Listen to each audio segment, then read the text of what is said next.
Making a sound. Okay.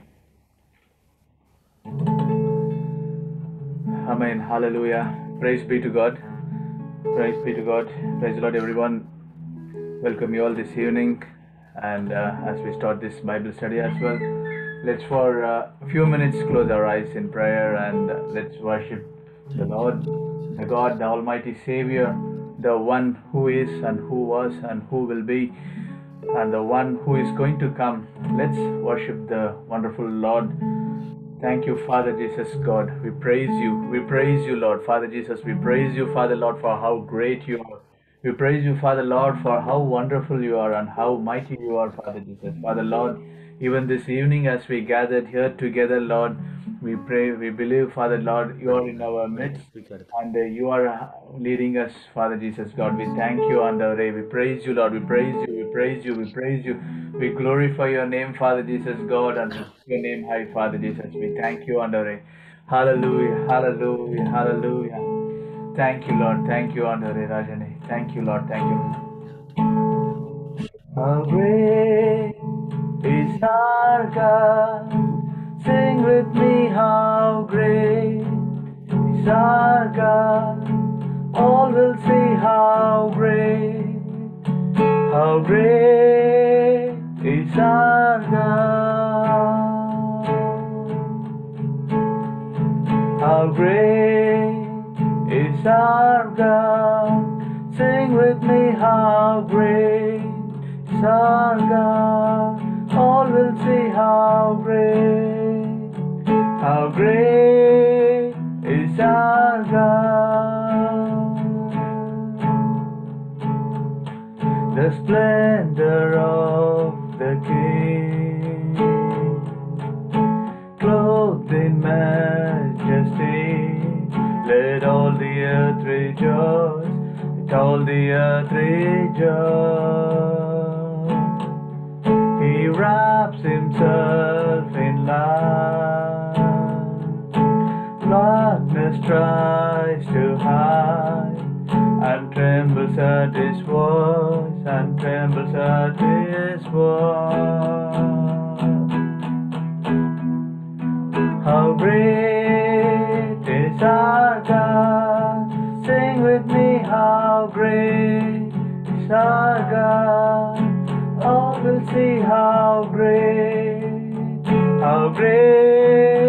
is our God. How great is our God? Sing with me, how great is our God? All will see how great is our God. Age to age he stands, time is in his hand, beginning and the end, beginning and the end.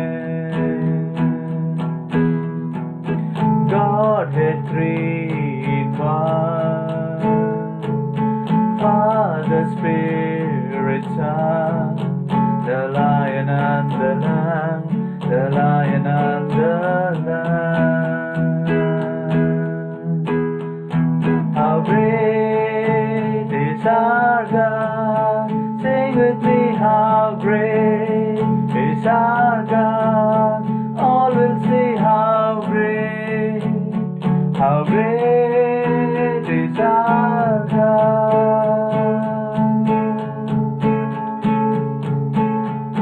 How great is our God? Sing with me, how great is our God? All will see how great is our God. You're the name above all names. You are worthy of all praise, and my heart will sing, how great is our God. You're the name above all names.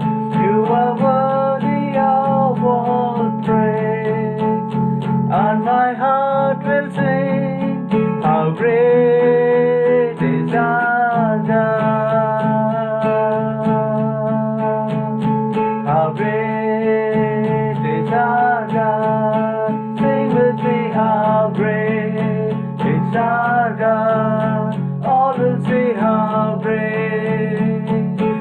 great is our God.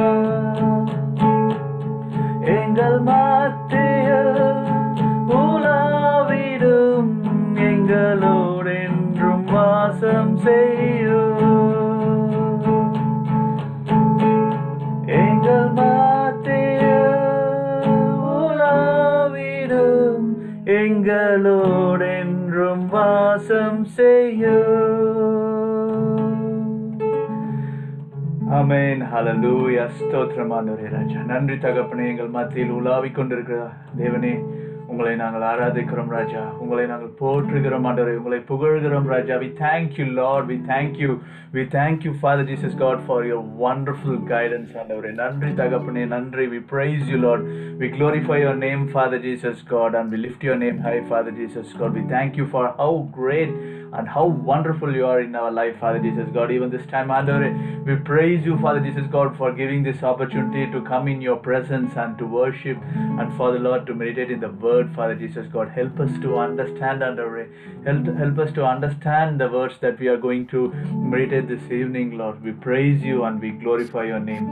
We ask in the mighty matchless name of our Lord and Savior Jesus Christ. Amen. Amen. Amen. Amen. Thank you, brother. கர்த்தர் நல்லவர். இந்த அருமையான நாளிலும் ஆண்டுடைய சமூகத்தில் கூடி ஆண்டவருடைய வார்த்தையை தியானிக்கிறதற்கு மறுபடியும் தந்திருக்கிற இந்த நல்ல சந்தர்ப்பத்துக்காக ஆண்டவருக்கு நன்றி செலுத்துகிறேன். I thank God for giving us another opportunity to meditate on God's word. I thank God for that. சென்ற பாடத்திலே நாம் 3 முக்கியமான காரியங்களை பார்த்தோம். 3 விசுவாச நபர்களை பார்க்கும் பொழுது அங்கே faith worship, faith walk, faith work 3 காரியத்தை பார்த்தோம். ஏனோக்கை குறித்தும், ஆபேலை குறித்தும், ஏனோக்கை குறித்தும், நோவாவை குறித்தும் பார்த்தோம். So we saw that in last class about the 3 faith leaders, about Abel, Enoch and Noah. From them we learned about faith worship, faith walk and faith work. இந்த நாளிலே நாம் எபிரேயர் புத்தகம் 11வது அதிகாரம் 8வது வசனத்திலே இருந்து கிட்டத்தட்ட நான் நினைக்கிறேன் தொடர்ச்சியாக பார்க்கும் பொழுது 19வது வசனம் வரைக்கும் ஒரு முக்கியமான ஒரு நபர் ஆபிரகாமை குறித்து எழுதப்பட்டிருக்கிறது. So from here, if you read from Hebrews chapter 11 verse 8 until 19, we can see an important passage about Abraham. இங்கே இடையிலே அங்கே சாராளை பற்றி சொல்லப்பட்டிருந்தாலும் முக்கிய பகுதியாக இந்த இடத்திலே ஆபிரகாமுடைய கீழ்ப்படிதல், அதாவது ஃபெய்த் ஒபீடியன்ஸை குறித்து இந்த பகுதியிலிருந்து நாம் பார்க்கலாம்.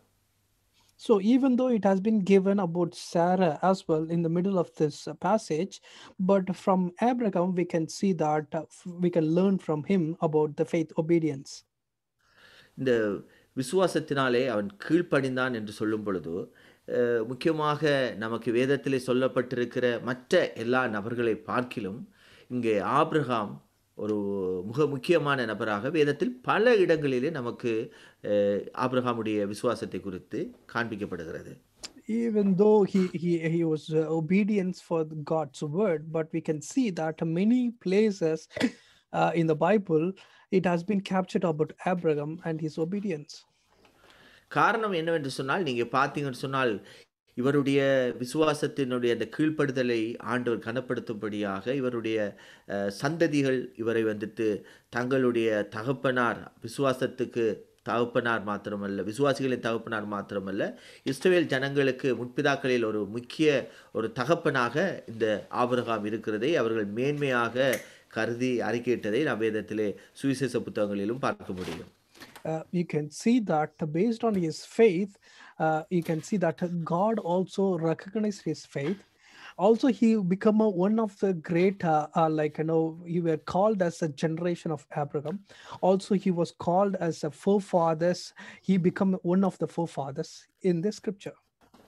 அதே போல வேதத்திலே அழைக்கப்பட்ட நபர்களுக்குள்ளே ஆண்டவரோடு எத்தனை பரிசுத்தவான்கள் நெருங்கி இருந்தாலும் தேவனுடைய சிநேகிதன் என்று அழைக்கப்பட்ட ஒரே நபர் இந்த ஆபிரகாம் மாத்திரமே.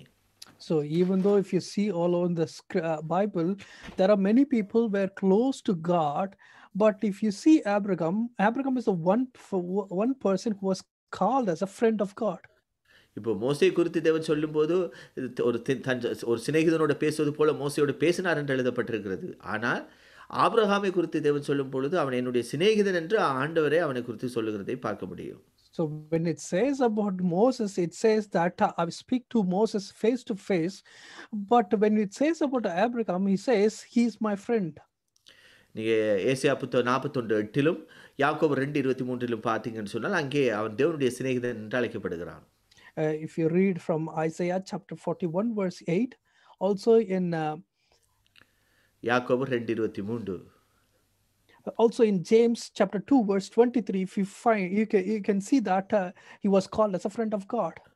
சரி, இப்போ நம்ம இந்த பகுதியில இருந்து ஆபிரகாமுடைய விசுவாசத்தை அவருடைய விசுவாசத்தின் கீழ்ப்படிதலை பார்க்கும் பொழுது 8வது வசனத்தில் இப்படியாய் தொடங்குகிறது. விசுவாசத்தினாலே ஆபிரகாம் தான் சுதந்திரமாக பெறப்போகிற இடத்துக்கு போகும்படி அழைக்கப்பட்ட போது கீழ்ப்படிந்து தான் போகும் இடம் என்னதென்று அறியாமல் புறப்பட்டு போனான் என்று எழுதப்பட்டிருக்கிறது. So when we look at the faith obedience about Abraham, if we want to learn about him, from verse 8 we can see that it says, by faith Abraham, when called to go to the place he would later receive as his inheritance, obeyed and went, even though he did not know where he was going. இப்போ இங்கே பார்க்கும் பொழுது முதலாவது point நாம இவருடைய விசுவாசத்தின் கீழ்ப்படிதலை பார்க்கும் பொழுது அங்கே சொல்லப்படுகிற ஒரு முக்கியமான ஒரு காரியம், போகும் இடம் எங்கே இருக்கிறது என்று அவருக்கு தெரியாமலே கீழ்ப்படிந்தார் என்று எழுதப்பட்டிருக்கிறது. So first thing we want to learn from his faith obedience, the first thing we can see that even though he don't know where he was going, he started to move from that place. இப்போ நாம பொதுவாக நீங்க வேதத்தை எடுத்து பார்த்தீங்கன்னு சொன்னால் இப்போ இருந்த காலகட்டத்துக்கு இப்போ நமக்கு மேப் இருக்குது, இந்த இடம்னு சொன்னால் நம்ம போயிடலாம். ஆனால் ஆபிரகாமிடத்தில் ஆண்டவர் என்ன செய்யலை, இந்த நாட்டுக்கு போ, இந்த இடத்துக்கு போ அப்படின்னு சொல்லிட்டு என்ன செய்யலை, சொல்லாமலேயே ஆண்டவர் கூப்பிடுகிறார் ஆபிரகாமை. So in today's culture, today's time, we have a map and navigation to point out where to go and everything. But in Abraham's time, when God said to go, he doesn't know where to go, but he started. இப்போ இதில் மெயினாக நீங்கள் அப்போஸ்தலர் புத்தகம் 7வது அதிகாரத்தை எடுத்து வாசிக்கும் பொழுது 7வது அதிகாரம் 2வது வசனத்தை பார்த்தீங்கன்னு சொன்னால் அங்கே இப்படியாக எழுதப்பட்டிருக்கிறது. So if you read from Acts chapter 7 verse 2, it says like this. எப்படி சொல்லப்படுகிறதுன்னு சொன்னால், நம்முடைய பிதாவாகிய ஆபிரகாம் காரானூரிலே குடியிருக்கிறதுக்கு முன்னமே மெசோபொத்தோமியா நாட்டிலே இருக்கும்போது மகிமையின் தேவன் அவனுக்கு தரிசனமாகி, நீ உன் தேசத்தையும் உன் இனத்தையும் விட்டு புறப்பட்டு நான் உனக்கு காண்பிக்கும் தேசத்துக்கு வா என்றார் என்று எழுதப்பட்டிருக்கிறது. So when we read verse 2 to his reply, brothers and father, listen to me, the God of glory appeared to our father Abraham while he was still in Mesopotamia, before he lived in Haran. Leave your country and your people, God said, and go to the land I will show you. இப்போ என்ன சொல்லுகிறார் இந்த இடத்துல, நான் உனக்கு காண்பிக்கிற தேசத்துக்கு வா என்று சொல்லுகிறார். அந்த இடத்துல கானான் தேசத்துக்கு வா என்று சொல்லி அல்லது ஒரு தேசத்தை சொல்லி இந்த தேசத்துக்கு வா என்று சொல்லியிருந்தால் டிஃப்ரெண்ட். அங்கே சொல்லும் பொழுது நான் உனக்கு காண்பிக்கும் தேசத்துக்கு வா அப்படின்னு சொல்லுகிறார். அப்போது இவருக்கு எப்படிப்பட்ட விசுவாசம் இருந்திருக்குன்ட்டு நமக்கு ஒரு பெரிய ஒரு யோசனை இருக்குது. இப்போ இன்றைக்கு நம்மளை பார்த்து இந்த தேசத்தை விட்டு ஆப்பிரிக்கா கண்ட்ரியில் ஒரு நாட்டை சொல்லி இந்த இடத்துக்கு போன்னு சொன்னால் போகிறது என்பது அது easy. So in today's time, if someone asks you to travel from this place to Africa, that's easy because someone is there and they're calling there to come, or they're pointing out that place to go. But in this case, if you see that if someone calls from, I'm standing here, Abraham, come here, he doesn't know where he is, and you have to travel to that place. இப்போ ஒரு இடத்தை சொல்லி நான் இந்த இடத்துல இருக்கேன்ப்பா, இந்த இடத்துல நான் பார்த்து கொண்டிருக்கிறேன், வாப்பான்னு சொல்லி கூப்பிட்டா நம்ம தைரியமாக இறங்கிட்டு போயிடலாம். இது வந்துட்டு அவர் எங்கே இருக்கிறன்றதை சொல்லலை, நான் காண்பிக்கிற தேசத்துக்கு வா என்று சொல்லும் பொழுது ஒரு பிளைண்டாகத்தான் இவர் என்ன செய்திருக்க வேண்டும், நடக்க ஆரம்பித்திருக்க வேண்டும். If someone is saying that I'm here, I'm standing here, you come to this country at this place, then he would have started easily. But when God said, go to this place, but he doesn't know where to go, but he started his journey.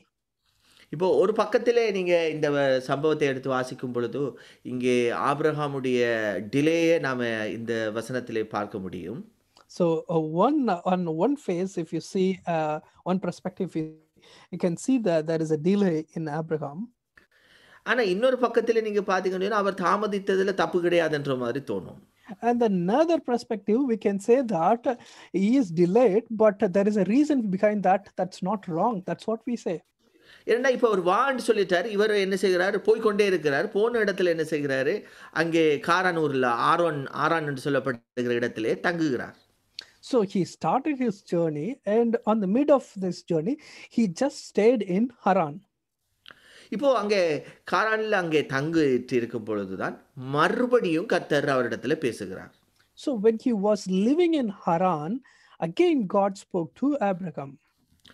அங்கே Genesis புத்தகம் 12வது அதிகாரம் 1வது வசனத்தில் வாசிக்கும் பொழுது மறுபடியும் சொல்றாரு, உன் தேசத்தை, உன் இனத்தை, உன் தகப்பனுடைய வீட்டை விட்டு புறப்பட்டு நான் உனக்கு காண்பிக்கும் தேசத்துக்கு இப்போ வான்னு சொல்லாம போன்னு சொல்லுகிறார். So again in Genesis chapter 12 verse 1, if you read, then Lord said to Abraham, go from your country, your people, and your father's household to the land I will show you.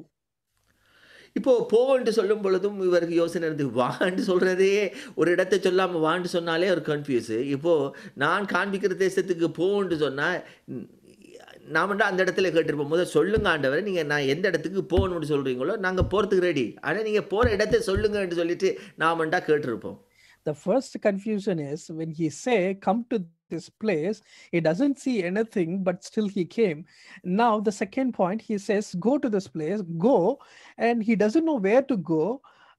Then how he can go? Like in our case, if we are in that place, we would have asked the question, Lord, tell me where I have to go, give me the particular place or something to go. இப்போ பிறந்து வளர்ந்து அவருடைய சந்ததியார் இருந்த தேசத்தை விட்டு நமக்கு ஒரு தேசத்துக்கு வந்து அடாப்ட் ஆகுறது என்பது ஈஸியான காரியம் கிடையாது. It's not an easy task for the person who has born in that one place and brought up in one place and want to live in another place. அதோட கூட அந்த நாட்களை நீங்க பார்க்கும் பொழுது மெசொப்பொத்தேமியா நாகரிகம் காலகட்டத்தில் வாழ்ந்தவர் இவர். அந்த நாட்களிலே பார்க்கும் பொழுது ஒரு பட்டணத்திலிருந்து இன்னொரு பட்டணத்துக்கு போய் வாழ்வது என்பதும் ஒரு பாதுகாப்பானதான ஒரு காரியம் கிடையாது.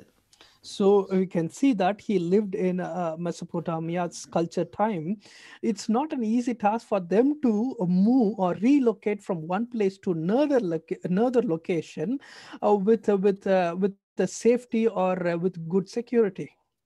இப்போ நாம் இந்த நாட்கள் எடுத்து பார்த்தோம்னு சொன்னால் ஒரு பட்டணத்துக்கு போகும்பொழுதோ அல்லது ஒரு யூனிவர்சிட்டிக்காக ஒரு இடத்துக்கு மாறும் பொழுதோ நாம் என்ன செய்வோம், உடனே டைப் பண்ணி பார்த்து அந்த ஏரியா எப்படி கிரைம் எவ்வளோ இருக்குது, என்னென்ன ப்ராப்ளம் இருக்குது, எல்லாம் நீட்டு சந்திக்கப்படுமா, தமிழாக்கள் இருக்குதா, அது இருக்கா இது இருக்காண்டெல்லாம் நம்ம டைப் பண்ணி கூகுளில் பார்த்து என்ன செஞ்சுருவோம், ஃபர்ஸ்ட் கண்டுபிடிச்சிட்டு சேஃபாக இருக்குது, வெதர் நல்லா இருக்குது, எல்லாம் பார்த்துட்டு என்ன செய்வோம், ஓகே ஆண்டவரேன்னு சொல்லிட்டு போகலாம்.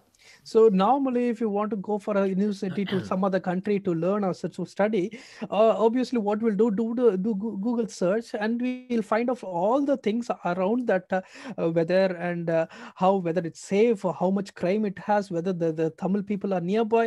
We will do all the search and then we say like, yes Lord, I'll go. ஆனால் இப்போ இவருடைய சிச்சுவேஷன் எடுத்து பார்த்தீங்கன்னா எந்த விதத்திலும் அவரால் என்ன செய்ய முடியாது. பட்டணம் என்னன்றதை தெரிஞ்சால் தானே அந்த பட்டணத்தை குறித்து யாரிடத்திலாவது விசாரிக்க முடியும், அதுக்கே சந்தர்ப்பம் கிடையாது. அப்படின்னு சொல்லும் பொழுது இவருக்கு எவ்வளவு தூரம் அவருடைய விசுவாசம் இருந்திருக்க வேண்டும் என்று நாம் யோசித்து பார்க்க வேண்டும். So only if Abraham knows to which city he is going, then he can inquire with other people about the city. But in this case, he doesn't know which city he is going. So think about his faith when he started his journey. ஆகவேதான் இந்த இடத்துல வேதம் சொல்லுகிறது, அவன் கீழ்ப்படிந்து தான் போகும் இடம் இன்னதென்று அறியாமல் புறப்பட்டு போனான் என்று எழுதப்பட்டிருக்கிறது. That's the reason if you read from verse 8, you can see that it says obeyed and went even though he did not know where he was going. இப்போ இவர் போகும்போது இவருடைய நண்பர்கள் உறவினர்கள் கேட்டிருப்பாங்க, எங்கப்பா போக சொல்றாரு உண்ட கடவுள் என்று கேட்டிருப்பாங்க. Probably when he was leaving from the country, the other friends and relatives might have asked the question, where you are going? இவர் எப்படிப்பட்ட பதிலை கொடுத்திருப்பார், அந்த பதிலை கொடுக்கும் பொழுது இவருக்கு எவ்வளவு தயக்கம் இருந்திருக்கும் என்பதை நாம் யோசித்து பார்க்க வேண்டும். Imagine that what would be his answer, and even though if he answered, how hesitate to give the answer. எனக்கு தெரியாது. நான் போறேன் சொல்லியிருக்காரு. போறேன்ட்டு இருந்தோனே அவங்கலாம் யோசிச்சிருப்பாங்க. ஏதோ இவனுக்கு கிறுக்கு பிடிச்சிட்டு போல இருக்குன்னு சொல்லி எல்லாம் யோசிக்க தோணியிருக்கும். When he says that God has told me to go, I'm just going. If he said that, think that how the other people might have thought. They might have thought like, he become mad. So ஆகவே இவருடைய இந்த விசுவாசத்தின் கீழ்ப்படிதலை பார்க்கும் பொழுது என்ன தேசம் என்று தெரியாமல், அந்த தேசத்தை அறியாமல், அந்த தேசத்தில் பேரை சொல்லாமல், தேவன் சொல்லாமல் புறப்பட்டு சொன்ன போது இவர் புறப்பட்டார் என்பது பெரிய ஒரு கிரேட் ஃபெய்த்தை நாம் அதில் பார்க்குறோம். So when God said to go to this place without knowing which nation he is going, which way, which city, even though he doesn't know anything, still he started his journey. வேதத்தை எடுத்து பார்த்தீங்கன்னா ஆதியாகம புத்தகம் 12:6 வாசிக்கும் பொழுது இப்படியே அவர் நடந்து வந்து கொண்டிருக்கிறாரு. So if you read from Genesis chapter 12 verse 6, you can see that he is continuing to walk. வேதத்தில் 6வது வசனத்தை வாசிச்சு பாருங்க. ஆதியாகமம் 12:6 ஆபிரகாம் அந்த தேசத்திலே சுற்றி திரிந்து சீகேம் என்னும் இடத்துக்கு சமீபமான மோரே என்னும் சமபூமி மட்டும் வந்தான். இப்போ அவனுக்கு அதுதான் ஆண்டவர் சொன்ன பிளேஸ்ன்றது தெரியாது. அவன் வந்து கொண்டிருக்கிறான். So you can see in verse 6, he's just walking towards that place. Until there, he doesn't know even that is God's appointed place or not. If you read the verse, it says, Abraham traveled through the land as far as the site of great tree of Moreh at Shechem. இப்போ இங்கே இவருக்கு ஆவிக்குரிய ஒரு தரிசனம் அல்லது ஆவிக்குரிய ஒரு பார்வை அல்லது ஆவிக்குரிய ஒரு வழிநடத்துதல் இருந்திருக்க வேண்டும் என்பதை நாம் அறிந்து கொள்ள வேண்டும். So from this we can understand he might have had a spiritual vision or a spiritual sight, a faith sight, in that he is walking. அதாவது நம்ம பார்க்கும் பொழுது இந்த விசுவாசத்தின் கீழ்ப்படிதலை பார்க்கும் பொழுது விசுவாசத்தின் பார்வை என்பது இல்லாமல் இவரால் விசுவாசத்தோடு கீழ்ப்படிந்து போயிருக்க முடியாது. So without having a faith vision or faith sight, he cannot have a faith obedience. So இவருக்குள்ள ஆண்டவர் எந்த பட்டணத்துக்கு போகணும் என்ற பட்டணத்து பேரை காண்பிக்காவிட்டாலும் சொல்லியிருக்காவிட்டாலும் அந்த பட்டணத்தை குறித்த தரிசனம் ஏதோ ஒன்று இவருக்குள்ளே ஒரு உந்துதலாகவோ அல்லது ஒரு ஆவிக்குரிய ஒரு தரிசனத்திலோ இவருக்கு என்ன செய்திருக்க பண்ண வேண்டும், காட்டப்பட்டிருக்க வேண்டும். இந்த பகுதியை நோக்கி தான் நீ நடக்க வேண்டும், இந்த திசையை நோக்கி தான் நடக்க வேண்டும் என்று சொல்லி இவருக்குள்ளாகவே ஒரு வழிநடத்தல் இருந்திருக்க வேண்டும்.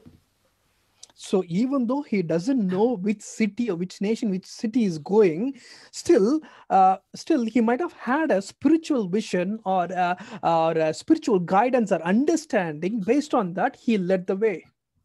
ஏன் சொல்கிறேன்னு சொன்னால், உங்களுக்கு வேத புத்தகத்தில் நீங்கள் யாத்திராம புத்தகத்தில் பகுதிகளை வாசித்து பார்த்தீங்கன்னா தெரியும். அங்கே நாம் இஸ்ரவேல் ஜனங்கள் எகிப்திலிருந்து கானான் தேசத்துக்கு வந்த சம்பவம் எழுதப்பட்டிருக்கிறது. So even you all know that the incident that has been captured in Exodus, that the Israelites has been started from the journey from Egypt and to Canaan.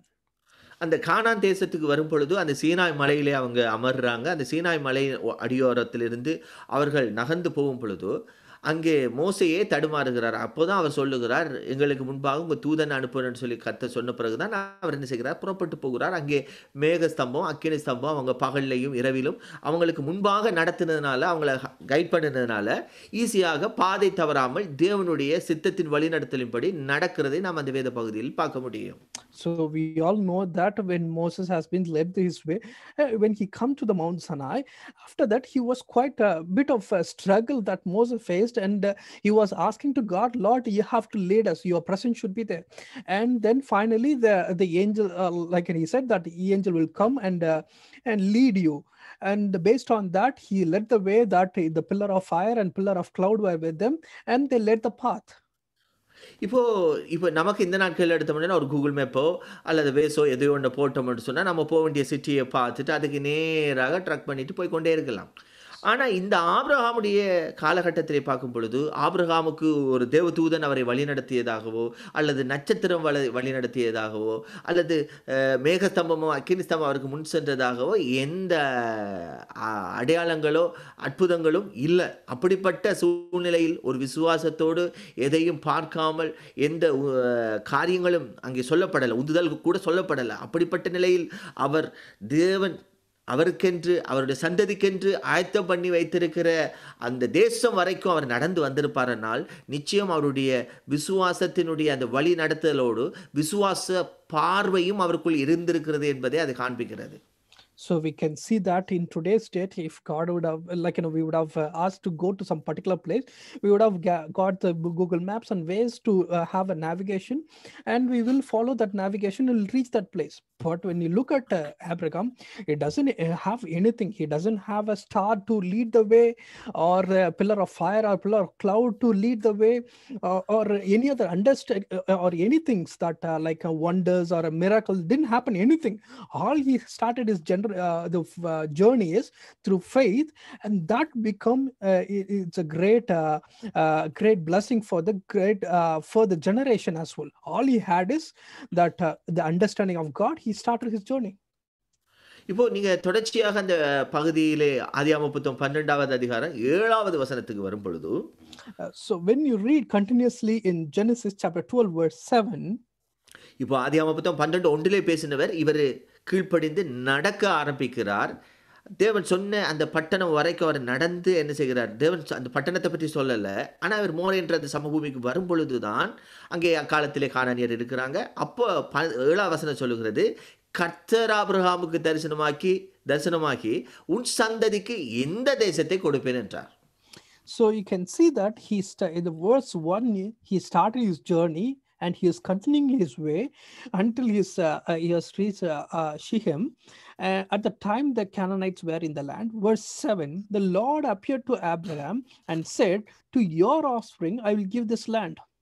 கொஞ்சம் யோசிச்சு பாருங்க. இப்போ விசுவாசத்தோடே அவருடைய நடை எங்கே இருந்திருக்கிறதுன்னு சொன்னால், எங்கே தேவன் அவருடைய சந்ததிக்கு வாக்குத்தத்தம் பண்ணியிருந்தாரோ அந்த வாக்குத்தத்தத்துக்கு நேராகவே இவருடைய கால்கள் அவரை அறியாமலேயே அந்த தேசத்தை மிதித்திருக்கிறது.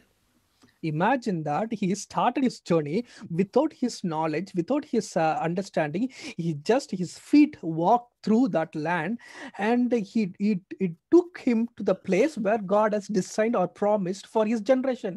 ஆகதான் அந்த இடத்துல வசனத்தில் சொல்லுகிறார், உண்ட சந்ததிக்கு இந்த தேசத்தை தருவேன் என்று இவருக்கு அப்பாடா எப்பா இப்போ இடத்தையாவது காண்பிச்சுட்டாருன்னு சொல்லிட்டு பெரிய ஒரு சந்தோஷம் அவருக்கு, ஒரு பெரிய ஒரு கான்ஃபிடன்ஸ் அப்போ தான் அவருக்கு வந்திருக்கும்ட்டு நான் விசுவாசிக்கிறேன். So I believe that only when he reached that particular place and God told, to your offspring I will give this land, that is where we felt like, no, yeah, I have reached the correct place.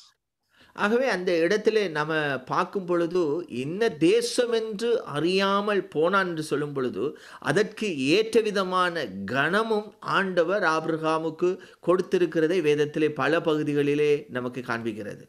You can see that without knowing to which nation or which city, which particular place he have to go, without knowing anything, since he started his journey, that is why God has recognized his faith and he honored his faith, and that is why he has been mentioned in many places in the scripture. இப்போ நமக்கு விசுவாசிகளின் தகப்பன், தேவனுடைய சிநேகிதன், இதை தாண்டி இன்னொரு கணம் அவருக்கு கொடுக்கப்பட்டிருந்தது. லூக்கா புத்தகத்தில் இயேசு கிறிஸ்து ஒரு ஓமையாக சொல்லும் பொழுது லாசருடைய கதையில் சொல்லுகிற ஒரு சம்பவம் காண்பிக்கிறது. So even though he has different names, like he is called as a father of nation, and he is also called as a friend of God. Also Jesus has been mentioned in the Luke, in one of the parable he mentioned Abraham. லூக்கா புத்தகம் 16வது அதிகாரம் 22-23 வசனத்தை வாசித்தீங்கன்னா தெரியும். அங்கே லாசரு மரித்து என்ன செய்யப்படுகிறான்? ஆபிரகாமுடைய மடியிலே கொண்டு போய் விடப்பட்டான் என்று எழுதப்பட்டு இருக்கிறது. So you know that in Luke chapter 16 verse 22 and 23 you can see that the poor man has been died and he has been taken to the bosom of Abraham. இப்போ நீங்க ஆபிரகாமுடைய மடி என்று சொன்ன உடனே அவருடைய மடியில வச்சு அவர் லாசருவை தாளாடினார் நினைத்து விடக்கூடாது. அங்கே ஆபிரகாமுடைய மடி என்பது அங்கே சியோல் என்று சொல்லப்பட்ட பரடைஸை குறிக்கிறது. So when it says that he has been gone to the bosom of Abraham, don't imagine that literally he has been gone to the bosom of Abraham. It's not like that. That's a place called Sheol. That's called paradise. So அப்போ அந்த பரடைஸுக்கு இன்னொரு பேர் அங்கே ஆண்டவராகிய இயேசு கிறிஸ்து ஆபிரகாமுக்கு கனத்தை கொடுக்கும்படிக்கு சொல்லுகிறார். அது ஆபிரகாமுடைய மடி என்று சொல்லுகிறார். For the another name for the paradise, God has honored him and given the name as the bosom of Abraham. அப்போ நிச்சயமாக நமக்கு பார்க்கும் பொழுது இந்த ஆபிரகாமுடைய விசுவாசத்துக்குரிய அந்த கனத்துக்குரிய சம்பவங்கள் வேதத்திலே பல இடங்களிலே ஆபிரகாமை கனப்படுத்துவதில் எந்த குறையும் நாம் சொல்ல முடியாது. So for sure God has honored Abraham in many, and he also is mentioned in many places as well. So we cannot deny why he has honored him. It's right that he got the honor. இப்போ 9வது வசனத்துக்கு நீங்க வந்தீங்க என்றால், எபிரேயர் புத்தகம் 11:9 வந்தீங்கன்னு சொன்னால் அங்கே சொல்லுகிறது, விசுவாசத்தினாலே அவன் வாக்குத்தத்தம் பண்ணப்பட்ட தேசத்திலே பரதேசியை போல சஞ்சரித்து. So you can see that in verse 9 in Hebrews chapter 11 verse 9, by faith he made his home in the promised land like a stranger in a foreign country. இப்போ பார்த்தீங்கன்னு சொன்னால், இப்போ ஆண்டவர் அந்த இடத்துல நம்ம பார்த்தோம், ஆதியாகமம் 12:7 பார்க்கும் பொழுது ஆண்டவர் சொல்றாரு, உண்ட சந்ததிக்கு இந்த தேசத்தை தருவேன், கானான் தேசத்தை தருவேன் என்று வாக்குரைத்திருந்தாலும் வாக்குத்தத்தம் பண்ணி இருந்தாலும் வேதம் சொல்லுகிறது, அந்த வாக்குத்தத்தம் பண்ணப்பட்ட தேசத்திலே இந்த ஆபிரகாம் பரதேசியை போல சஞ்சரித்தான் என்று எழுதப்பட்டிருக்கிறது. So even though if you read Genesis chapter 12 verse 7, you know that God has promised to him that I will give this land to you. And when you read in this verse 9, you can see that he was roaming around that city or country, that place as a stranger. அப்போ இங்கே ரெண்டாவது காரியம், நம்ம முதலாவது பார்த்தது வந்துட்டு என்ன தேசம் என்று தெரியாமல் அவர் புறப்படுகிறார். ரெண்டாவது பார்த்தீங்கன்னு சொன்னால் பரதேசியை போல சஞ்சரிக்கிறவராய் இருந்திருக்கிறார். The first thing we know that we understood that he doesn't know, even though he doesn't know where to go, he started his journey. The second thing he see that he was roaming like a stranger in the country. இப்போ பரதேசி என்றால் தெரியும், ஒரு அந்நியனை போல அந்த தேச அவருக்கு வாக்கு பண்ணப்பட்டிருந்தாலும், இப்போ நீங்கள் வேதத்தை எடுத்து நீங்கள் வாசித்தால் தெரியும், இவர் பெரிய ஒரு ஐஸ்வர்ய சம்பன்னராகத்தான் வாழ்ந்திருக்கிறார். எங்கே ஊரில் இருக்கும் பொழுது, அதாவது மெசொப்பொத்தேமியாவில் இருக்கிற ஊர் என்ற இடத்தில் இருக்கும் பொழுதே அவர் ஐஸ்வர்யவான் தான். அதுக்கப்புறம் ஆரானில் இருக்கும் பொழுதும் ஐஸ்வர்யவானாக தான் இருந்திருக்கிறார். இங்கே கானான் தேசத்துக்கு வந்த போதும் கூட நீங்கள் பார்த்தீங்கன்னா அவருக்கு கிட்டத்தட்ட 318 வேலைக்காரர்கள் மாத்திரம், அதாவது யுத்தம் செய்யக்கூடிய வேலைக்காரர்கள் மாத்திரம் இருந்திருக்கிறாங்க. அப்படின்னு சொன்னால் அதை தவிர வேலைக்காரிகள் இருந்திருக்கணும். அவ்வளவு ஐஸ்வர்யவனாக என்ன செய்திருக்கிறார், இருந்திருக்கிறார். So we can see that he was a rich person, even though when he was living in Ur, in the country of Mesopotamia, he was a rich person. Also, when he was lived in Haran, also he was a rich person. Even when he reached Canaan as well, he had 318 servants to fight. So we can see that he's a rich person all around. நீங்கள் நல்லா எடுத்து பார்த்தீங்கன்னா அவருக்கு ஒட்டகங்கள், ஆடு மாடுகள் எல்லாமே இருக்குது. அப்போது இப்படிப்பட்ட ஒரு ஐஸ்வர்யவானாக இருக்கிறவர் ஈஸியாக என்ன செய்திருக்க முடியும், அந்த கானான் தேசத்தை தனி ஆண்டு வாக்கு பண்ணியிருக்கா, ஓகே இந்த தேசத்தில் குடியிருன்னு சொல்லித்தாருன்னா உடனே 4-5 வீடை வாங்கியிருக்கலாம் அவர். So even though you can know that he had all the camels and sheep, and he was a rich person, when God said that he could have come and he would have bought some lands and houses for him. நீங்கள் ஆதியாகம புத்தகம் 14வது அதிகாரத்தில் பார்த்தீங்கன்னு சொன்னால், அங்கே Sodom Gomorrah பட்டணத்துக்கு எதிராக யுத்தம் நடக்கும் பொழுது 5 ராஜாக்களுக்கு எதிராக 4 ராஜாக்கள் யுத்தம் பண்ணுகிறார்கள். அப்பொழுது இந்த ஆபிரகாமுடைய வேலைக்காரர்கள் 318 பேரோட போயிட்டு அந்த ராஜாக்களே தோற்கடித்துட்டு என்ன செஞ்சிடறாரு, எல்லாரையும் மீட்டு வர்ற அளவுக்கு இவருக்கு பலனும் இருக்குது. அப்படின்னு சொன்னால் So you can see that in Genesis chapter 14, you can see that when 4 kings came and captured the Lot and the family, these 318 servants and Abraham went with them and fought with them and got everything and plundered everything, came as a victorious. Still he had a good health and strength for him to go and fight. ஆனால் இப்படி எவ்வளோ strength இருக்குது, பணம் இருக்குது, எல்லாம் இருந்தும் ஒரு பட்டணத்தையோ ஒரு நாட்டையே இவரால் என்ன செஞ்சிருக்க முடியும், அந்த ராஜாக்களை தோற்கடித்தவருக்கு அந்த ராஜாக்களை தோற்கடித்து விட்டு ஒரு அந்த பட்டணத்துக்கு ஒரு தேசத்துக்கு அவர் ராஜாவாக இருக்க முடியும். அந்த ஸ்ட்ரென்த் இருந்தது. ஆனா நீங்க பார்த்தீங்கன்னு சொன்னால் வேதம் என்ன சொல்லுகிறது என்று சொன்னால் அவர் அதில் ஒன்றையும் என்ன செய்யலை எடுத்துக்கொள்ளலை என்று சொல்லிட்டு நீங்கள் ஆதியாகமம் புத்தகம் 14வது அதிகாரத்தில் வாசிப்பீங்க.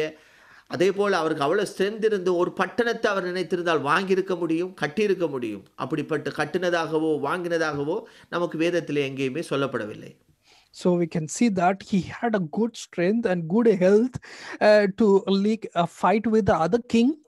He would have easily become as a king for other country, like he destroyed the king and he would have become a king, but he didn't do anything. If you read chapter 14, you can see that he didn't take any of things, and also he didn't with the money, he didn't bought any land or country or anything. Otherwise he would have built anything, but he didn't do anything. இப்போ இங்கே வந்துட்டு ஆபிரகாமுடைய விசுவாச வாழ்க்கையை நாம் பார்க்கிறோம். From here we can see the life of faith that Abraham carried. ஏன் சொல்லுகிறேன் என்று சொன்னால் இப்போ ப்ராமிஸ் பண்ணின தேசத்தையே கொண்டு வந்து காட்டிட்டு இந்த தேசம் தான் அப்பா உண்ட சந்ததிக்கு தருவேன் என்று சொன்னால் இவர் என்ன செய்திருக்க முடியும்? அந்த தேசத்திலே பல பகுதியை வாங்கி என்ன செஞ்சிருக்க முடியும்? வீடுகளை கட்டி குடியமர்ந்திருக்க முடியும்.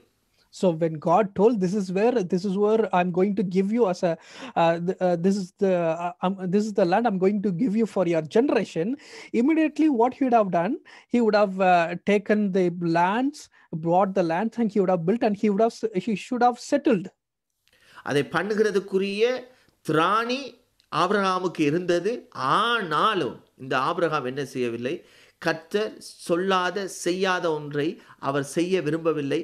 பரதேசியை போலவே அந்த தேசத்தில் என்ன செய்கிறார்? சஞ்சரிக்கிறவராய் இருந்திருக்கிறார்.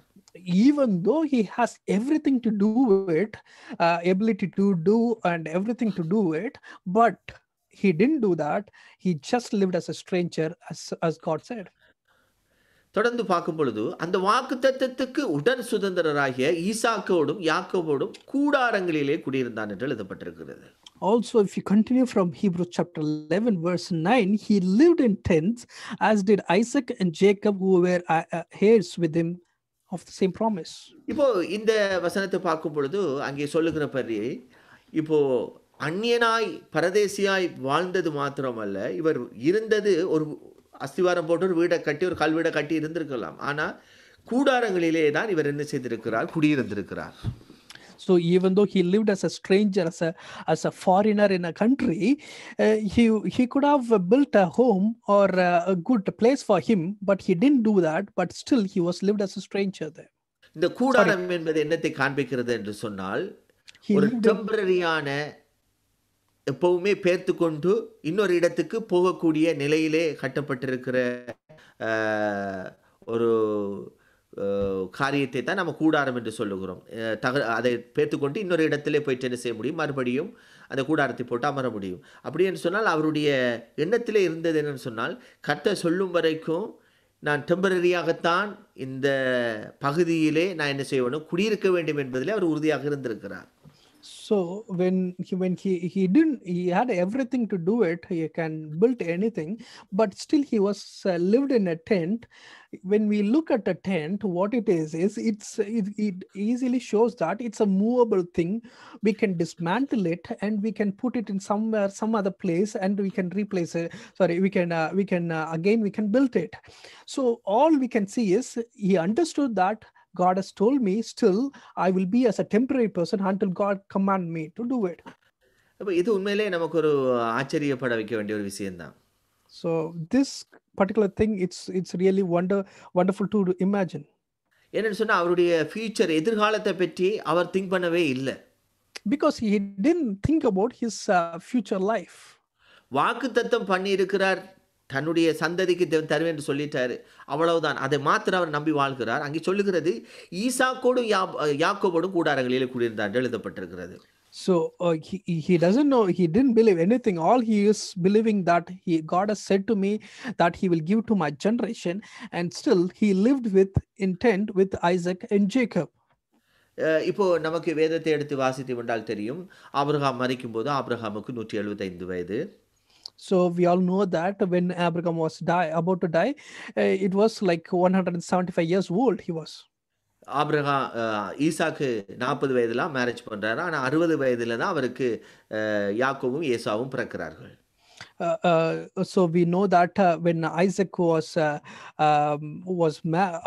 when he was about 40 years, he married, and about 60 years he got a child that Jacob and Isaac came. அப்படின்னு சொன்னால் இப்போ ஈசாக்குக்கு 75 வயது இருக்கும் பொழுது இந்த யாக்கோபுக்கு 15 வயது இருந்திருக்கும். So when Isaac was 75 years old, Jacob might be 15 years old. காரணம் 175 வயதுல தான் ஆபிரகாம் மரிக்கிறாரு. அப்போ ஆபிரகாம் மரிக்கும்போது இங்கே ஈசாக்குக்கு வந்துட்டு 75 வயது இருந்திருக்கும். So when Abraham died, he was 175. At the time, the Isaac might be 75 years old. காரணம் ஆபிரகாம் 100 வயதா இருக்கும்போது தான் இந்த ஈசாக்கு பிறக்கிறார். Because we know that when Abraham was 100 years old, this Isaac was born. அப்போ இந்த யாக்கோவும் தாத்தாவோட ஆபிரகாமோட என்ன செஞ்சிருக்கிறார்? இந்த கூடாரத்திலே இருந்திருக்கிறார். So we could understand that even Jacob also lived with Abraham, his grandfather. அப்போ இங்க நமக்கு பார்க்கும் பொழுது இந்த 15 வருஷத்துல இந்த யாக்கோவும் ஆபிரகாமுடைய விசுவாசத்திலிருந்து நிறைய காரியங்களை கற்றிருப்பார். For sure, in this 15 years, Jacob also would have learned something good thing from Abraham. நீங்க வேதம் அங்கே சொல்லுகிறது, அங்கே ஆபிரகாமும் கூடாரத்தில் இருக்கிறார், ஈசாக்கும் கூடாரத்தில் இருக்கிறார், இந்த யாக்கோவும் கூடாரவாசியாகத்தான் வாழ்ந்தார் என்று வேதம் காண்பிக்கிறது. So we can see that Abraham also lived in the tent, and Isaac also lived in the tent. Even Jacob also lived in the tent. So அங்கே பார்க்கும் பொழுது அவர்கள் அந்த கூடாரவாசிகளாக இருந்ததனுடைய நோக்கம் என்னன்னு சொன்னால், கர்த்தர் வாக்குத்தத்தம் பண்ணினதை சுதந்தரிக்கும் வரைக்கும், கர்த்தர் நிறைவேற்றும் வரைக்கும் அவர்கள் தங்களை பரதேசிகளாகவே என்று செய்திருக்கிறார்கள், காண்பித்திருக்கிறார்கள். So they clearly understood that even though they have come to this place, still God has shown him the final place or destiny. Until that, they understood they are strangers and they were lived in this tent. அதாவது தாங்க வாழ்ந்த தேசம்தான் கர்த்தரால் வாக்குத்தத்தம் பண்ணப்பட்ட தேசமாக இருந்தாலும், கர்த்தர் அனுமதிக்கும் வரைக்கும், கர்த்தர் அதை சுதந்திரமாக தங்களுடைய சந்ததிக்கு தரும் வரைக்கும் தாங்கள் அந்த வாக்குத்தத்தத்தினுடைய பூமியிலே வாழ்ந்தாலும் பரதேசிகள் என்ற நிலையிலே தான் அவர்கள் என்ன செய்திருக்கிறார்கள்? பொறுமையோடு காத்து கொண்டிருந்திருக்கிறார்கள். Even though God has told them, this is the land that I'm going to give it to your generation, still they have all the privilege to do it. But until God allows them to do it, or until they get the permission or the clear understanding or guidance from God, they were lived as a stranger. நீங்க ஆதியாகம புத்தகம் 23வது அதிகாரம் 4வது வசனத்தை வாசித்தீங்கன்றால் தெரியும், ஆபிரகாமுக்கு அந்த வாக்குத்தத்தம் பண்ணப்பட்ட தேசத்தில் இருந்த ஒரே ஒரு உரிமை பெற்ற ஒரு நிலம் என்று சொன்னால் ஒரே ஒரு கல்லறை மாத்திரம்தான். So we can find it in Genesis chapter 23 verse 4. In all this place that they have lived, the only thing that he got is for himself is the burial land. அங்கே ஆதியாகம புத்தகம் 23:4 தான் சொல்லப்படுகிறது, அங்கே ஒரு சொந்த கல்லறையாக அங்கே மம்ரேயில் சொல்லப்பட மக்பேலா என்று சொல்லுகிற அந்த நிலத்தை என்ன செய்கிறார்? காசு கொடுத்து வாங்குகிறார். So in that place he went where the Makpele, the cave of Makpele, that is where he paid the price and he bought for himself. அப்படின்னு சொன்னால் இவ்வளவு தூரம் விசுவாச பாதையிலே நடந்தவருக்கு அந்த பூமியில அவர் வாழ்ந்த பகுதியில் ஒரே ஒரு உரிமை பெற்ற இடம் என்று சொன்னால் அந்த கல்லறை தோட்டம் மாத்திரம்தான் அவருக்கு உரிமை, அவருடைய சொந்த நிலம் என்று சொல்லப்பட்டு சொந்த நிலம் என்று பாராட்டத்தக்க ஒரு இடமாக இருந்திருக்கிறது. So even though he had everything and God told that place, but still only land that is considered for himself as a own land or own place is this cave of Makpele, the burial land.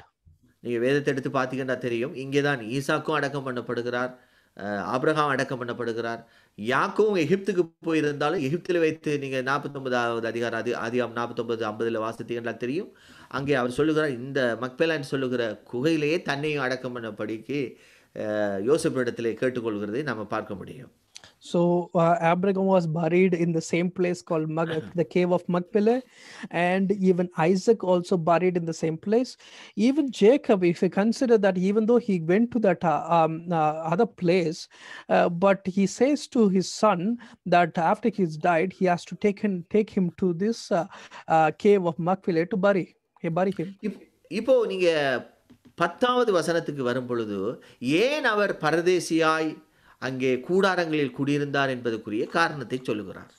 So when we read Hebrews chapter 11 verse 10, we'll understand for what reason they were lived as a stranger. அங்கே சொல்லுகிறது ஏனெனில் என்று சொல்லும் பொழுது அங்கே 9வது வசனத்திலே ஏன் அவர் பரதேசியாக கூடாரத்தில் இருந்தார் என்பதற்குரிய காரணத்தை இங்கே பவுல் அப்போஸ்தலன் இந்த 10வது வசனத்திலே விவரிக்க விரும்புகிறார். So when he starts for this reason, when it says for, that means he's giving a reason for verse 9 in this verse 10. அங்கே சொல்லுகிறார் ஏனெனில் தேவன் தாமே கட்டி உண்டாக்கின அஸ்திவாரங்கள் உள்ள நகரத்துக்கு அவன் காத்திருந்தான் என்று எழுதப்பட்டிருக்கிறது. For he was looking forward to the city with foundations.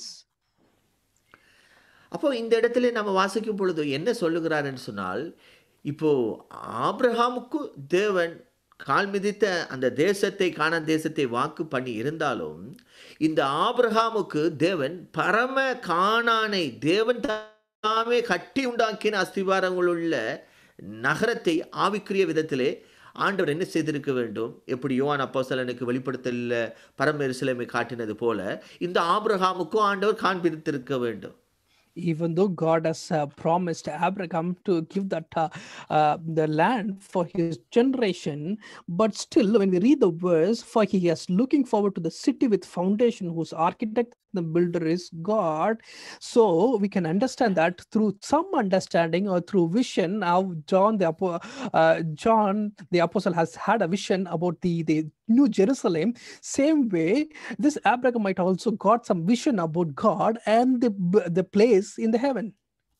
ஆகவேதான் இங்கே சொல்லுகிறார் தேவன் தாமே கட்டி உண்டாக்கின அஸ்திவாரம் உள்ள நகரம். அப்படின்னு சொன்னால் இவர் ஒரு அஸ்திவாரத்தை போட்டு ஒரு நகரத்தையோ ஒரு வீட்டையோ அங்கே கானான் தேசத்திலே கட்ட நினைத்திருந்தால் அவர் கட்டியிருக்கக்கூடிய திராணி இருக்கும் என்று ஏற்கனவே சொல்லியிருந்தேன், கட்டியிருந்திருக்க முடியும். ஆனாலும் அவர் அதை பார்க்கிலும் மேன்மையாக தேவனால் கட்டப்பட்ட, தேவனால் அஸ்திவாரம் போட்டப்பட்ட அந்த நகரத்துக்கு என்ன செய்திருந்திருக்கிறார்? இவர் காத்திருந்திருக்கிறார் என்று இங்கே குறிப்பிடப்படுகிறது.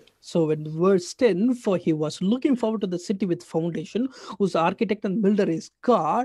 So even though he has an ability to buy things or built a home in this place in the world where God has placed him in the wherever God has shown, even though he has the ability to do it, he didn't do it because he had a great understanding that God has created some greater place for him in heaven.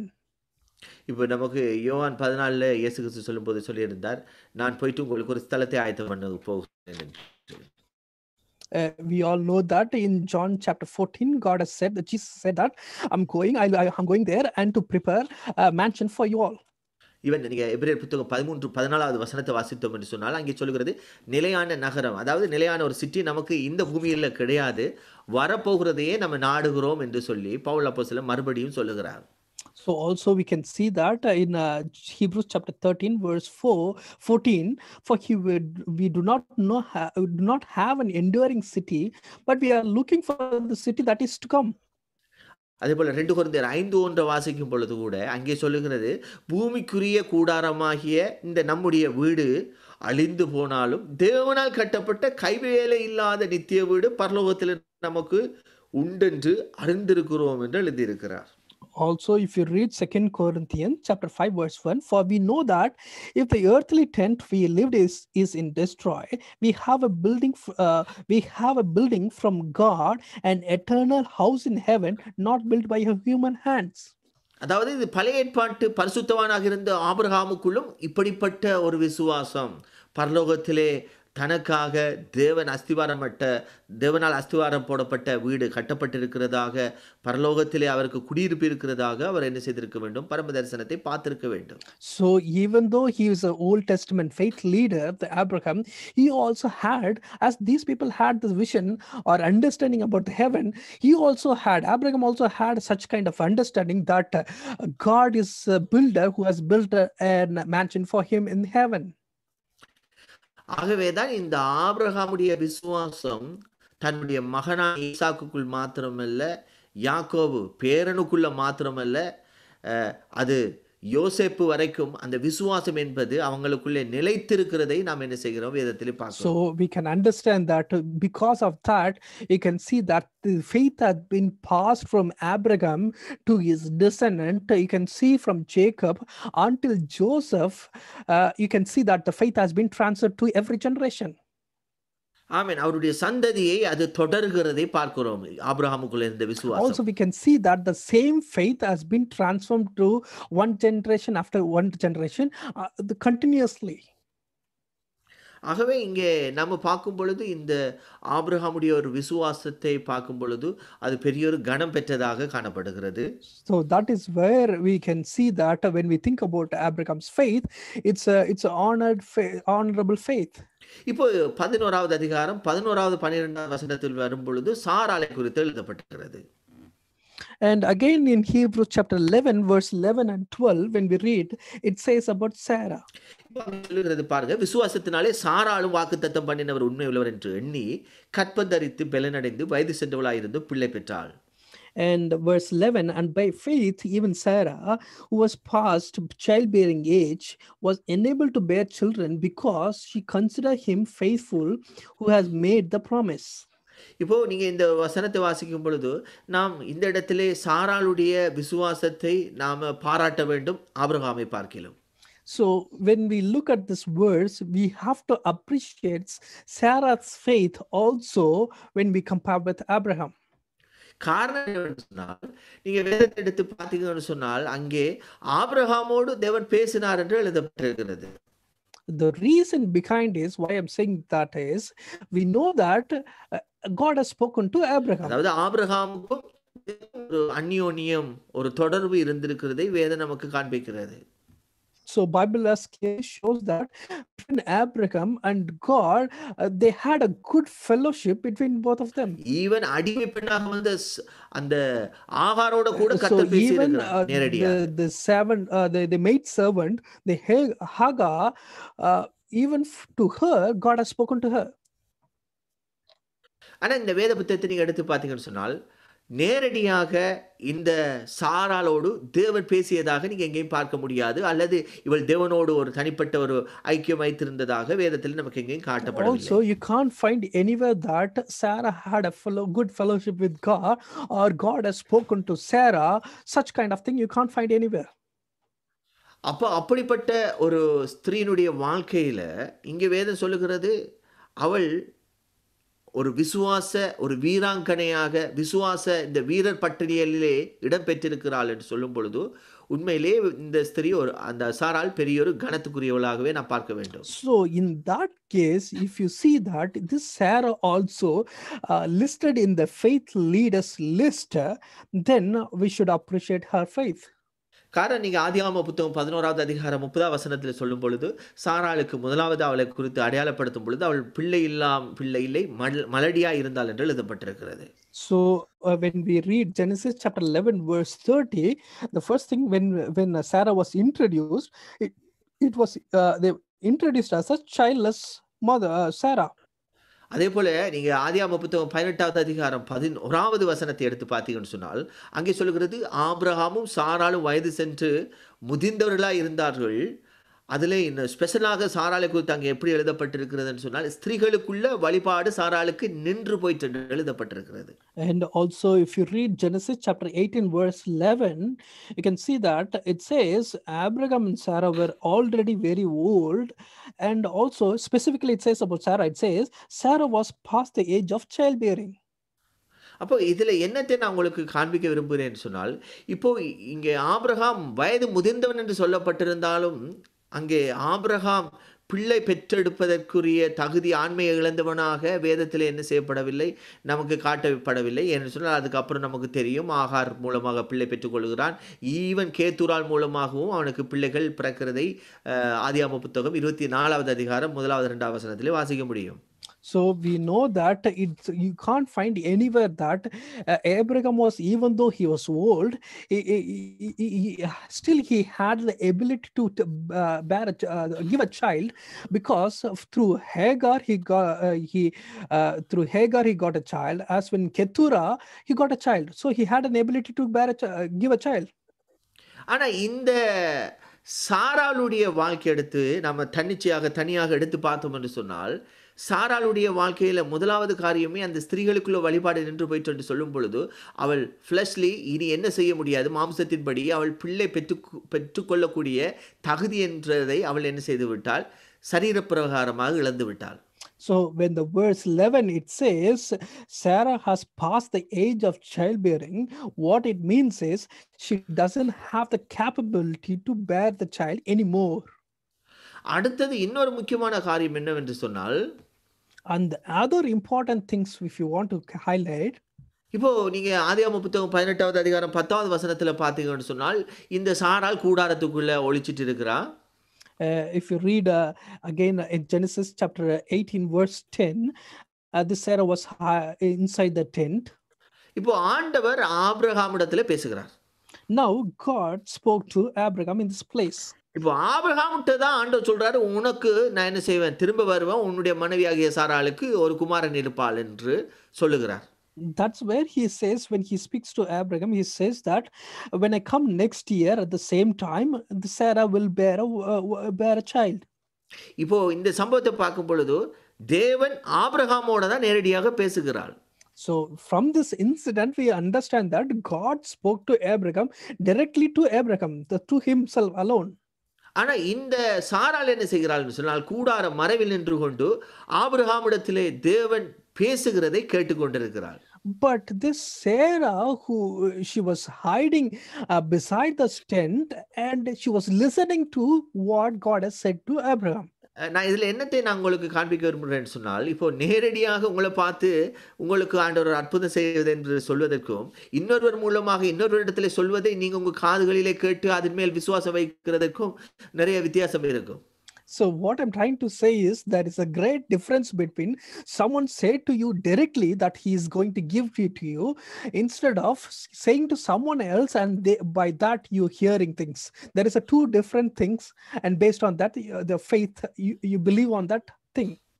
ஆனா இங்க வேதம் என்ன சொல்லுகிறது தெரியுமா? அங்க சொல்லுகிறாள் சாராள், வாக்குத்தத்தம் பண்ணினவர் உண்மை உள்ளவர் என்று எண்ணினாளாம் அவள்.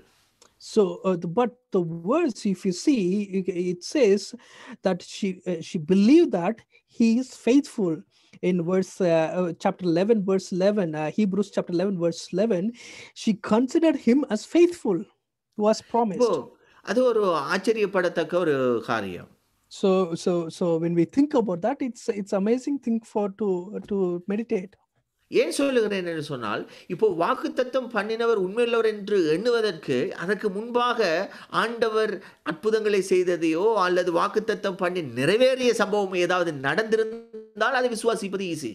So when it says consider him faithful who had made the promise, so if she had seen that earlier somewhere that God has promised and it happened, she didn't see anything like that. இப்போ இந்த 11வது அதிகாரத்தில் இந்த எபிரேயர் புத்தகத்தில் வாசிக்கும் பொழுது, இந்த சம்பவத்தை பார்க்கும் பொழுது, இந்த 18வது அதிகாரத்திலே தான் நாம் நிற்கிறோம். ஆதியாகம புத்தகம் இங்கே 18வது அதிகாரத்திலே பார்க்கும் வரைக்கும் நீங்கள் பார்த்தீங்கன்னு சொன்னால், தேவன் ஆபிரகாமுடைய வாழ்க்கையில் ஏதோ ஒரு அற்புதத்தை செய்தார் என்பதை கண்டதாகவோ அல்லது அற்புதங்கள் நடந்ததாகவோ வேதத்திலே நமக்கு எங்கேயுமே என்ன செய்யப்படலை, சொல்லப்படவில்லை. So when we read this verse in Hebrews chapter 11 verse 11, we were still under we were meditating from Genesis chapter 18. So until chapter 18, you can't find anywhere that Abraham or Sarah has received this kind of wonders or miracle. You can't find anywhere like that. ஆனா அப்படி ஒரு அற்புதத்தை பார்க்காவிட்டாலும் அந்த வாக்குத்தத்தம் பண்ணினவர் உண்மையுள்ளவராய் இருக்கிறார் என்று அவள் எண்ணினாள் அல்லது நம்பினாள் என்று சொன்னால் அவளுடைய விசுவாசமும் ஒரு மேன்மையான விசுவாசம். So even though they didn't see any of the miracles previously or earlier, even though they didn't say anything, but still she considered him as faithful who had made the promise. If she had said like that, then we should recognize her. So ஆகவே தான் அங்கே நமக்கு தெளிவாக சொல்லுகிறது, அவள் கற்பம் தரிக்கிறதுக்கு பலனடைந்தாள். அப்படின்னு சொன்னால் என்ன சொல்லப்படுகிறதுன்னு சொன்னால், மறுபடியும் அவளுடைய கற்பப்பை பலனடைந்திருக்கிறது. ஒரு ரினியூ பண்ணப்பட்ட ஒரு அற்புதத்தை அவள் என்ன செய்திருக்க வேண்டும், சரீரத்திலே பெற்றிருக்க வேண்டும்.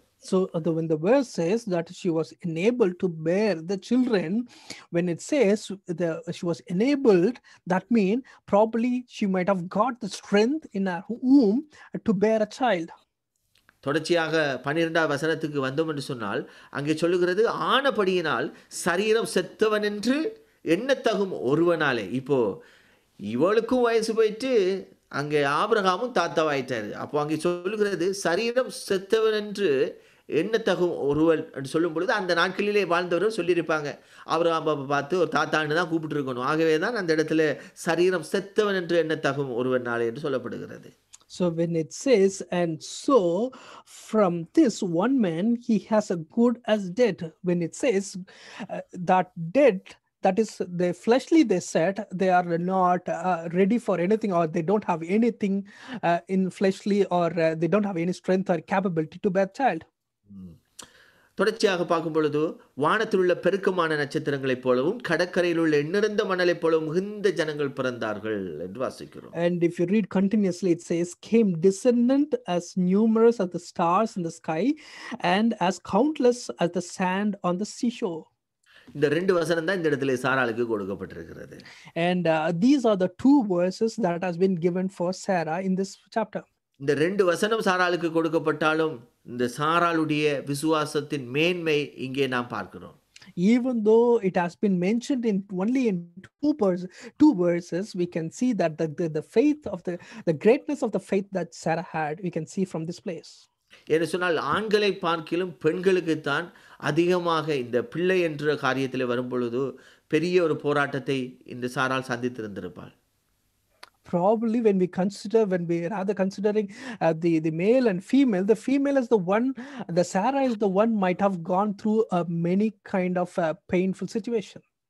ஆபிரகாமுடைய விசுவாசத்தை கனப்படுத்தின தேவன் இந்த இடத்திலே சாராளுக்கும் அதே பங்கை கொடுத்து கனப்படுத்தும்படியாகவே தான் இந்த பகுதியிலே அவளை விசுவாச ஒரு வீராங்கனையாக சேர்த்து இந்த இடத்திலே ஆண்டவர் கனப்படுத்துகிறதை வாசிக்கிறோம். The same way how God has honored Abraham's faith, the same way he considered Sarah also, and he recognized her faith, and that's where she was mentioned in these verses. இப்போ பார்க்கும் பொழுது ஆண்டவர் என்ன செய்கிறார், இப்படி பிள்ளை பெற்றுக்கொள்வதற்கு தகுதியற்றிருந்த ஒரு வயது முதிர்ந்த சந்ததியாரை அழைத்து, ஒரு தம்பதியை அழைத்து பெரிய நட்சத்திரங்களாக ஆண்டவர் மணலத்தனையாக எண்ணிறந்த மணலத்தனையாக என்ன செய்கிறார், மிகுந்த பெரிய ஒரு கூட்டம் பிறந்தார்கள் என்று சொல்லுகிறார். So God has brought these two couples who are called as like they were even though he knows that they were not fit for bearing a child, still he called them this couple, and to this couple God gives numerous as stars and the countless of the sand. That is how God has blessed them. நீ இதை குறித்து பார்க்கும் பொழுது உபாகம புத்தகம் 10வது அதிகாரம் 22வது வசனத்தில் வாசிக்கும் பொழுது மோசே சொல்லுகிற ஒரு வார்த்தை. Also if you read about this in Deuteronomy chapter 10 verse 22, அங்கே சொல்லுகிறார், உன் பிதாக்கள் 70 பேரா எகிப்துக்கு போனாங்க, இப்பொழுதோ உன் தேவனாகிய கர்த்தர் உன்னை திரட்சியிலே வானத்தின் நட்சத்திரங்களை போலாக்கினார் என்று எழுதப்பட்டிருக்கிறது. Verse 22 it says, your ancestors who went down into Egypt were 70 in all, and now the Lord your God has made you numerous as the stars in the sky. இப்போ பார்க்கும் பொழுது அங்கே வாசிக்கிறோம், ஒருவனா தான் போனாரு அங்கே கானான் தேசம் வரைக்கும், பரதேசியா போய் வாழ்றாரு. ஆனால் அந்த சந்ததி பெரிய எண்ண முடியாத ஒரு பெருக்கத்தை என்ன செய்கிறார் ஆண்டவர் அவர்களுடைய வாழ்க்கையிலே கொடுக்கிறதை பார்க்கிறோம். Yes, we know that Abraham started his journey as a stranger, as a one person. He started from his place, but as God has promised, we can see in this place that he become very numerous. His generation become very numerous as stars in the sky. இப்போ 13ஆம் வசனத்திலே வருகிறோம். அங்கே சொல்லுகிறது இவர்கள் எல்லாரும் அப்படின்னு சொல்லும் பொழுது அங்கே ஆபிரகாமை மாத்திரமல்ல, ஆபிரகாமினுடைய சந்ததிகளாய் அங்கே எகிப்திலிருந்து வந்த ஜன திரள் கூட்டத்தையும் சேர்த்தே அவர் சொல்லுகிறார். இவர்கள் எல்லாரும் வாக்குத்தத்தம் பண்ணப்பட்டவைகளை அடையாமல் தூரத்திலே அவைகளை கண்டு. So when it says in verse 13, Hebrews chapter 11 verse 13, all these people, when it says all these people, who all those mentioned is from the people like from Abraham until his whole of his generation, numerous people. That's where he starts the verse 13 starts, and it says all these people who were living by faith when they died. ஏன்னு சொன்னால் கானான் தேசத்திலே 430 வருடங்கள் வாழ்ந்திருக்கிறார்கள். So we know that எகிப்து தேசத்திலே 430 வருடங்கள் அடிமையாக வாழ்ந்திருக்கிறார்கள். So we know that in Egypt they lived for 430 years as a slave. இப்போ அங்கே வாழ்ந்த பரிசுத்தவான்களாக இந்த சந்ததியினர் வாழ்ந்தவர்கள் எல்லாமே அவங்க என்ன செய்திருக்கிறாங்க, வாக்குத்தத்தம் பண்ணப்பட்டதை அவர்கள் பெற்றுக்கொள்ளவில்லை. So people, even though they were promised, but they haven't acquired those promise. All these people they didn't achieve anything. வேதம் சொல்லுகிறது அதை அடையவில்லை அவர்கள்.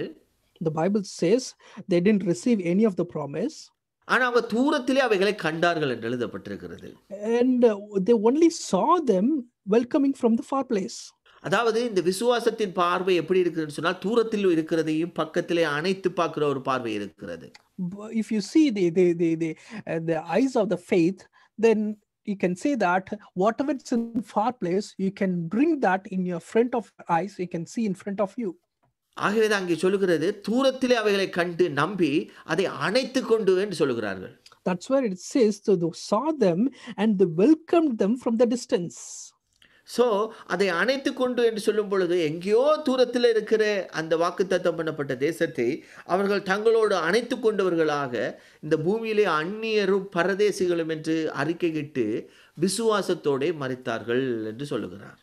So that is how, even though they haven't received the promised land, they have seen it, but they welcomed them from the distance, admitting that they were the foreigners and strangers on the earth, and they died. இப்போ இங்கே பார்க்கும் பொழுது அங்கே பழைய ஏற்பாட்டு பரிசுத்தவான்கள் மாத்திரமல்ல, இந்த புதிய ஏற்பாட்டிலே அப்போஸ்தல நாட்களிலே கூட பரிசுத்தவான்கள் மரித்தார்கள்.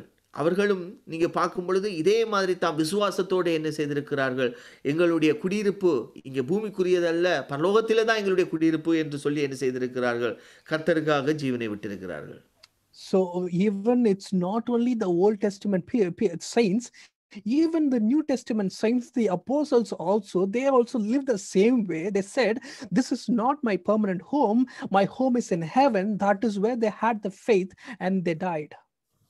ஓகே, நான் இதோட கூட இதை முடித்துக்கொள்ள விரும்புகிறேன். என்னுடைய தொடர்ச்சியை நாம் அடுத்த பாடத்திலே நாம் பார்க்கலாம். So let's finish this topic by today, and this continuation of this topic will be continued in the next session. ஆனால் இந்த பகுதியில் நமக்கு பார்க்கும் பொழுது இங்கே ஆபிரகாமுடைய தொடர்ச்சியான அவருடைய சந்ததிக்குள்ளாகவும் அந்த விசுவாசம் கடத்தப்பட்டு அது அவர்களும் அந்த விசுவாசத்தோடே பரதேசியாய் வாழ்ந்து விசுவாசத்தோடே மரித்திருக்கிறார்கள் என்று ஒரு ஆழமான ஒரு சத்தியத்தை இந்த இடத்துல என்ன செய்கிறார் பவுல் அப்போஸ்தலன் அந்த நாட்களிலே இருந்த எபிரேய கிறிஸ்தவர்களுக்கு அவர் திணிக்க விரும்புகிறார். So here we can see that Paul the apostle, he just want to bring them the understanding to the Hebrew believers, that he's trying to say that from Abraham he passed that faith to his generation after generation, even though they lived as a stranger, but still by faith they were lived and they died. இப்போ நம்முடைய வாழ்க்கையில் இதில் நிறைய காரியங்களை கற்றுக்கொள்ளலாம். அதில் முக்கியமான ஒரே ஒரு காரியம் என்னவென்று சொன்னால், என்னதான் நமக்கு இந்த பூமியில் எத்தனை ஆசீர்வாதங்கள் எவ்வளவு ஐஸ்வர்யம் பெருகினாலும் இந்த பரிசுத்தவான்களைப் போல நமக்குள்ளாக கூட நானும் நீங்களும் சரி பரதேசிகளும் அரதேசிகளுமாய் இருக்கிறோம் என்கிற அந்த பார்வை நமக்குள்ள எப்பொழுதும் இருக்க வேண்டும். இந்த பூமியானது நமக்கு நிலையானது அல்ல. நாம் பூமியிலே எத்தனை காரியங்களை சம்பாதித்தாலும், எவ்வளவு காரியங்களை கட்டி எழுப்பினாலும், அவை ஒன்றும் நமக்கு என்ன செய்ய போறதில்ல, நிலையில்ல. நம்மளுடைய குடியிருப்பு பரலோகத்தில தான் இருக்குது. அதுதான் நிலையான நகரம். அதைத்தான் நாம் நாடுகிறோம் என்பதிலே நாமளும் விசுவாசத்தோடு உறுதியாக இருக்க வேண்டும். So even we as well, from this what we have to understand is, even though we have everything for us, but still we have to understand that uh, this home is not the permanent. This is where not we're going to live eternity. We have an eternal life that is in heaven. We just want to live them as the Old Testament leaders they lived as a stranger. We also have to live like a stranger and foreigner in this country, and we should be expecting to go we should be have that understanding that we have a permanent home in heaven. இப்பொழுது தலைகளை தாழ்த்தி நாம் ஜெபம் பண்ணி முடிக்கலாம்.